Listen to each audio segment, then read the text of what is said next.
Olá pessoal, tudo bem? Vamos com mais um estudo aí, tá? Iniciando o capítulo 15, o penúltimo capítulo do Evangelho de Marcos, quando Jesus já está sendo levado pelos religiosos, né? Pelos conselhos, pelos sacerdotes e pelos anciãos,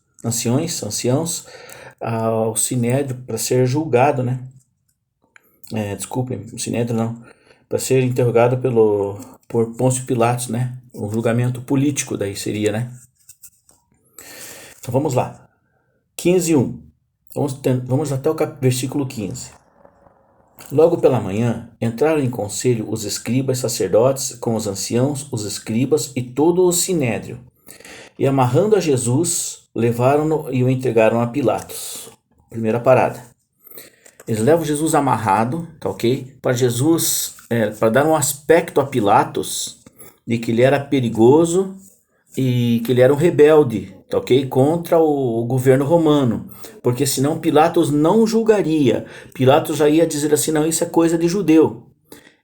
Deus judeu, que ele era do mundo, ele é mundo e o mundo não entende essas coisas, perfeito? Então Jesus foi acusado aqui, foi levado com aparência, tá? De crimes contra o mundo, contra a humanidade, contra o governo, tá ok? Olha só, e Pilatos o interrogou: És tu o rei dos judeus? E Jesus respondeu, certo? Tu o dizes. Esse tu o dizes aqui dá uma conotação de sim, certo? Você está dizendo, você está declarando isso, né? E verdadeiramente eu sou, né? Seria mais ou menos isso, ok? É uma resposta assim meio que encoberta, digamos assim. Para aquela época era muito natural, ok? Então os principais sacerdotes o acusavam de muitas coisas. Você veja que eram despejadas muitas acusações ali naquele momento. Para quê? Para que o povo fosse inflamado, certo? Para que Pilatos ficasse confundido, certo? Também, para que ele não olhasse ali e visse apenas um judeu, um religioso, uma questão local, certo? Mas uma questão mundial, política, tá ok? E tornou Pilatos a interrogá-lo. Você nada responde? Vê quantas acusações estão te fazendo. Jesus, porém, não respondeu palavra alguma, a ponto de Pilatos se admirar. Tá ok? Certo. Quem era Pilatos? Pilatos ele era um procurador, um governador procurador de Roma, tá ok? E ele estava ali para quê? Por causa da festa, da ocasião da festa, ele foi com uma grande escolta de soldados para procurar manter a paz. Tá? Você sabe o que acontece agora lá, né, em abril, né, a festa lá em Israel é a festa da Páscoa, né, mas é a festa que eles fazem lá, esqueci, me falhou o nome agora, tá?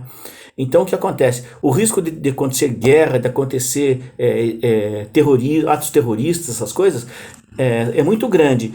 Mais ou menos nessa mesma coisa aqui. Ele foi lá para manter a ordem, porque o sentimento nacionalista judeu poderia se inflamar durante a festa, porque libertação, saída do Egito, por que nós estamos presos aqui, entenderam? Então ele estava ali para procurar manter a ordem. Então, para procurar manter essa ordem mundial naquele momento, aquela ordem política mundial naquele momento, ele começa a fazer política, certo? Ele começa a agir democraticamente, deixando o povo escolher, dando uma anestesiada no povo. Presta atenção.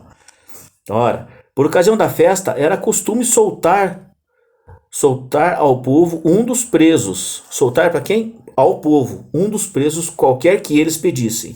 E havia um chamado Barrabás, preso com amotinadores, os quais em um tumulto haviam cometido um homicídio. Haviam matado uma pessoa, um cidadão romano. Tá ok? Olha só, pessoal. Quem era Barrabás? Certo? Esse Barrabás, o nome significa filho, Abas, filho do pai, tá? Filho do pai, certo? Filho do pai. Barrabás significava um Messias, tá? Ele estava ali fazendo todo tipo de tumulto, já na festa, por isso que ele foi preso naquele momento. Não levava 5 anos para ser julgado, 10 anos para ser julgado, não existia isso aí não. Era preso e era julgado. Então foi naquela época que ele cometeu esse crime, um ato terrorista para tentar levantar realmente o povo para uma guerra, tá? Para um levante contra o governo romano, já que o mundo todo estava centralizando as coisas nessa festa, certo? O mundo romano, tá bem? O perigo mesmo estava ali, né? Do judeu se levantar. E é isso aí. Então, o que aconteceu? Barrabás, ele era vamos dizer assim, um tipo de Messias, e o povo estava de olho nele, certo? Era um tipo de Messias, só que ele não hesitava em matar ninguém. Olha a diferença. E Jesus, o verdadeiro Messias, ele não hesitava em dar sua vida. E Barrabás não hesitava em tirar a vida das pessoas para libertar o povo do jugo romano.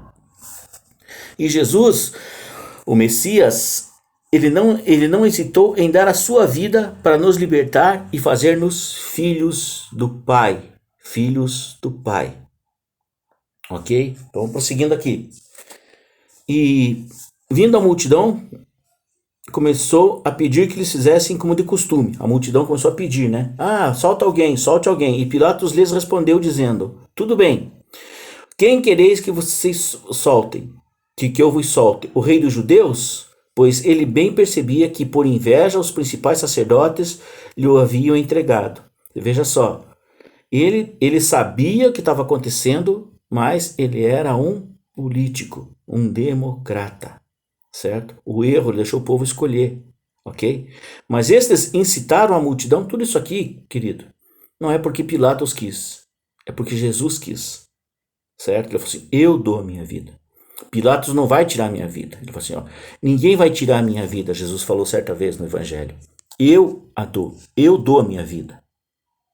Ninguém vai tirar de mim. Não vai ser Pilatos, não vai ser o jugo romano, não vai ser o povo, não vai ser a igreja, os religiosos, não vai ser. Eu estou dando. Por isso que está acontecendo isso aqui, tá ok? Mas estes incitaram a multidão, pois era por inveja, né, os principais sacerdotes que lhe haviam entregado. Mas estes incitaram a multidão no sentido de que eles soltassem de preferência a Barrabás. Mas Pilatos lhes perguntou novamente, que farei então deste a quem chamais o rei dos judeus? E eles, porém, clamavam, crucifica-o. Mas Pilatos lhes disse, que mal fez ele? E eles gritavam cada vez mais, crucifica-o. Então Pilatos, querendo contentar a multidão, soltou-lhes Barrabás e após mandar açoitar Jesus, entregou-o para ser crucificado. Ok? Você veja que dentro de uma política suja, dentro de uma política do mundo, dentro da política do mundo, o cristão é moeda de troca. Você está vendo aqui, ó, o cristão é nada.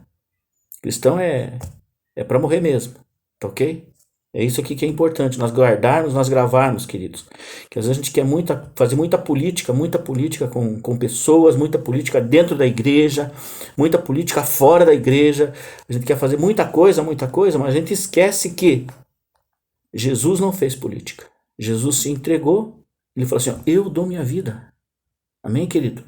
Essa é a importância que nós temos que ter de dar o nosso tempo para Deus, de entregarmos nossa vida para Jesus Cristo como o único e suficiente Salvador. Ou entregamos para Barrabás, que vai fazer luta, que vai pegar a espada, que vai matar as pessoas, certo? Em prol de uma guerra santa, seria, né? Seria sim uma guerra santa, ok? Mas Jesus, para não haver a guerra, ele se entregou, ok? Deus te abençoe, querido. Isso é tempo de muita meditação, de estudo, ok? Esse Barrabás aqui, certo? Pesquisando aqui, existe um manuscrito da Síria muito antigo que identifica esse Barrabás que foi liberto aqui, esse criminoso, né? Esse criminoso político, digamos assim, esse criminoso daquele momento, como Jesus Barrabás. Era o primeiro nome dele, Jesus Barrabás.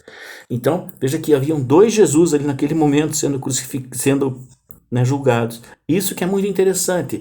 A confusão generalizada naquele momento. A igreja, o sinédrio, os religiosos, os judeus ali, os religiosos judeus, derramando um monte de acusação falsa, misturando tudo, e botaram ali um falso Jesus, um Jesus guerrilheiro, um Jesus terrorista, e Jesus Cristo, Filho de Deus, junto. Então o povo foi confundido, e na hora dele escolheu errado. Amém? Mas torno a dizer para vocês, não é porque o povo escolheu, é porque Cristo resolveu. Eu dou a minha vida. Amém? Guarda isso no teu coração. Deus te abençoe. Até a próxima.